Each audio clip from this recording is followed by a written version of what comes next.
नमस्कार, आप देख रहे हैं न्यूज 18 बिहार झारखंड का डिजिटल प्लेटफॉर्म। दुनिया की खबर में आपका स्वागत है। मैं हूं शुभे मिश्रा आपके साथ। क्या वाकई ईरान का 400 क्विंटल यूरेनियम गायब हो गया है? ऐसा दावा ईरान की तरफ से किया जा रहा है और ये कहा जा रहा है कि इन तमाम हमलों में क्योंकि ईरान की तरफ से लगातार न्यूक्लियर बम बनाने की कवायद की जा रही है और ऐसे में यूरेनियम का संरक्षण भारी मात्रा में उनकी तरफ से किया जा रहा था और खबर यह है कि 400 किलो यूरेनियम उनकी तरफ से गायब कर दिया गया है। क्या है ये पूरी खबर, क्यों ऐसी चर्चा हो रही है, किसकी तरफ से इसे गायब कर दिया गया, पूरी जानकारी आपको विस्तार से देंगे।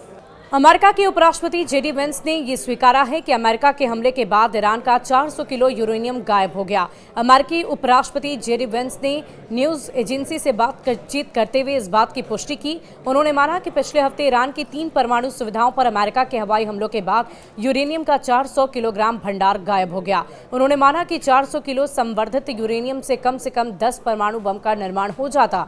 रिपोर्ट्स की माने तो 400 किलो यूरेनियम करीब 60% तक संवर्धित है और परमाणु बम बनाने के लिए 90% संवर्धित होना जरूरी है।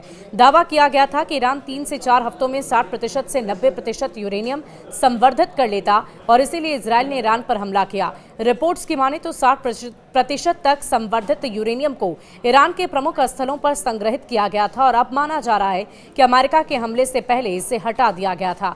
हालांकि अमेरिकी उपराष्ट्रपति वेंस ने दावा किया कि अमेरिका को यकीन है कि फोर्डो, नतांज और इस्फहान में मौजूद ईरानी परमाणु ठिकानों को या तो गंभीर क्षति पहुंची है या वो पूरी तरीके से नष्ट हो चुके हैं। हालांकि उन्होंने ये भी जोड़ा कि वो सटीक जानकारी नहीं दे सकते और इसको लेकर वो पूरी तरह से निश्चित नहीं।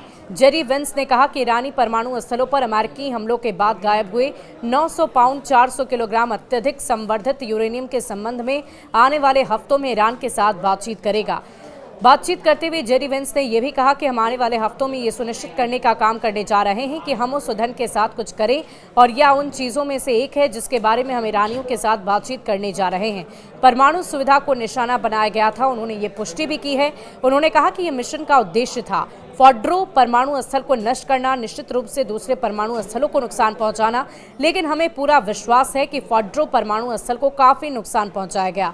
यही हमारा लक्ष्य था। एक्सपर्ट्स का मानना है कि शायद अब ईरान के पास वो क्षमता नहीं बची कि वो 60% संवर्धित यूरेनियम को पहले की तरह कुछ हफ्तों में 90% तक कर सके, लेकिन उनका मानना है कि ईरान इसका इस्तेमाल सौदेबाजी चिप के लिए कर सकता है। तो ये बड़ी जानकारी हम आप तक पहुंचा रहे थे कि ईरान के 400 किलो यूरेनियम के गायब होने की खबर सामने आ रही है। क्या वाकई ऐसा हुआ है, ये तो वक्त ही बताएगा। हालांकि इन सब के बीच खबर ये है कि सीज फायर के पीछे भी कोई ना कोई बड़ा मकसद, बड़ा टारगेट छिपा हुआ है। शुक्रिया।